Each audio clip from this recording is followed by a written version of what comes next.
Hello guys, welcome back to my YouTube channel. അപ്പൊ ഇന്നത്തെ എന്റെ വ്ളോഗ് എന്താന്ന് വെച്ചാല് ബിടെക്കിലെ ലോപ്പസ് ഗ്രേഡ് എന്ന് വെച്ചാൽ എന്താന്നുള്ളതാണ്.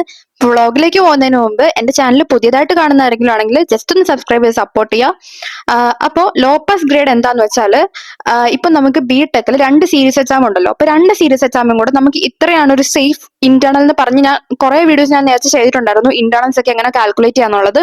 ഇപ്പൊ 2019 സ്കീമാർക്കും 2024 സ്കീമാർക്കും ഇന്റേണൽ കാൽക്കുലേറ്റ് ചെയ്യുന്ന മെത്തേഡ് വേറെയാണ്. അപ്പൊ നമുക്ക് 35 ആയിരുന്നു മിനിമം ഇന്റേണൽ. അതുപോലെ തന്നെ 2024 സ്കീമുകാർക്കും ഒരു മിനിമം ഇന്റേണൽ എന്ന് പറയുമല്ലോ, ഇതായിരിക്കും നിങ്ങളുടെ സേഫ് പൊസിഷൻ എന്നൊക്കെ ടീച്ചേഴ്സ് പറഞ്ഞിട്ടുണ്ടാവും.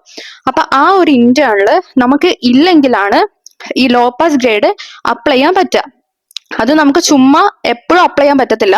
അത് എപ്പോഴാന്ന് വെച്ചാൽ നമുക്ക് യൂണിവേഴ്സിറ്റി എക്സാം കഴിയുമല്ലോ, നമ്മുടെ സെം എക്സാം കഴിഞ്ഞ് റിസൾട്ട് വരുന്ന ടൈമിൽ യൂണിവേഴ്സിറ്റി എക്സാമിൽ നമുക്ക് എഴുതിയിട്ട് 40 മാർക്ക് ഉണ്ടെങ്കിൽ, ഇപ്പൊ ചില ടൈമിൽ നമ്മളെ എന്താ പറയാ, ഈ ഫെയിൽഡ് എന്ന് കാണിക്കുമ്പോൾ നമുക്ക് നമ്മളുടെ മാർക്ക് കാണാൻ പറ്റും. അപ്പൊ നമ്മൾ മാർക്ക് നോക്കുമ്പോൾ നമുക്ക് യൂണിവേഴ്സിറ്റി എക്സാമിൽ 40 കാണും. ചിലപ്പം ആ ഒരു സമയത്ത് നമുക്ക് ഫെയിൽഡ് എന്ന് കാണിക്കും.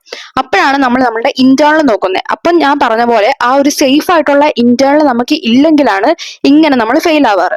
അപ്പം ഇന്റേണൽ ഇല്ല, പക്ഷെ യൂണിവേഴ്സിറ്റി എക്സാമിൽ നമുക്ക് കറക്റ്റ് മാർക്ക് ഉണ്ട്. അപ്പൊ ആ ഒരു ടൈമിലാണ് നമുക്ക് ലോ പാസ് ഗ്രേഡ് അപ്ലൈ ചെയ്യാൻ പറ്റുക. ഇപ്പോ ആ ഒരു സ്കീം കുറച്ച് മാസത്തിന് മുന്നേ ആയിരുന്നു വന്നത്. ഇപ്പൊ നമുക്ക് സപ്ലി ഉള്ള കുറെ പേരുണ്ടായിരുന്നു. അപ്പൊ അവര് അത് കയറി നോക്കിയപ്പോഴേക്കും അവർക്ക് ഒന്ന് രണ്ട് സബ്ജക്റ്റിനൊക്കെ ലോ പാസ് ഗ്രേഡ് ഇപ്പൊ വന്നു കിടപ്പുണ്ട്.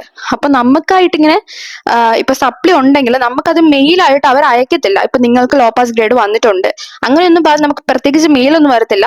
നമ്മൾ തന്നെ നമ്മുടെ സൈറ്റിൽ കയറി ഇങ്ങനെ റെഗുലർ ആയിട്ട് ചെക്ക് ചെയ്തുകൊണ്ടിരിക്കണം നമ്മൾ ലോ പാസ് ഗ്രേഡ് വല്ലതും അപ്ലൈ ചെയ്യാൻ വന്നിട്ടുണ്ടോ എന്ന്. അതുപോലെ തന്നെ ആയിരിക്കും നിങ്ങളുടെ 2024 സ്കീമാർക്കും.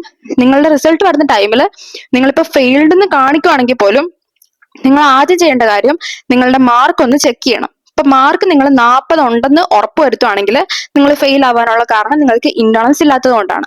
അപ്പം അങ്ങനെ ഇല്ലാത്തവരാണെങ്കിൽ നിങ്ങൾക്ക് ഉറപ്പായിട്ട് നിങ്ങളുടെ സൈറ്റിൽ ലോ പാസ് ഗ്രേഡ് വന്നിട്ടുണ്ടാവും.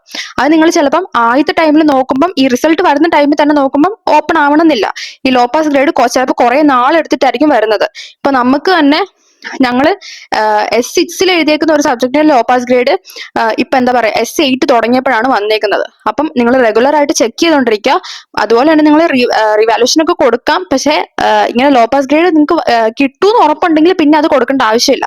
അതായത് നിങ്ങൾക്ക് മാർക്ക് നിങ്ങൾക്ക് ഓൾറെഡി അറിയാൻ പറ്റുള്ളൂ 40 ഉണ്ടെന്ന്. അപ്പൊ ഉറപ്പായിട്ടും അതിന് ലോ പാസ് ഗ്രേഡ് എന്തായാലും വരും. അപ്പൊ നിങ്ങൾ അതനുസരിച്ച് കാര്യങ്ങളൊക്കെ ചെയ്യാം. അപ്പൊ ഇങ്ങനെയാണ് ലോ പാസ് ഗ്രേഡിന്റെ ആ ഒരു മെത്തേഡ്. അപ്പം ഇന്നത്തെ എന്റെ വ്ളോഗ് ഇത്രേ ഉള്ളൂ. അപ്പൊ നിങ്ങൾക്ക് എന്റെ വീഡിയോസ് കാണാൻ ഇതുപോലെ ഇഷ്ടമുണ്ടെങ്കിൽ please do like, share and subscribe my YouTube channel guys and keep supporting. Bye.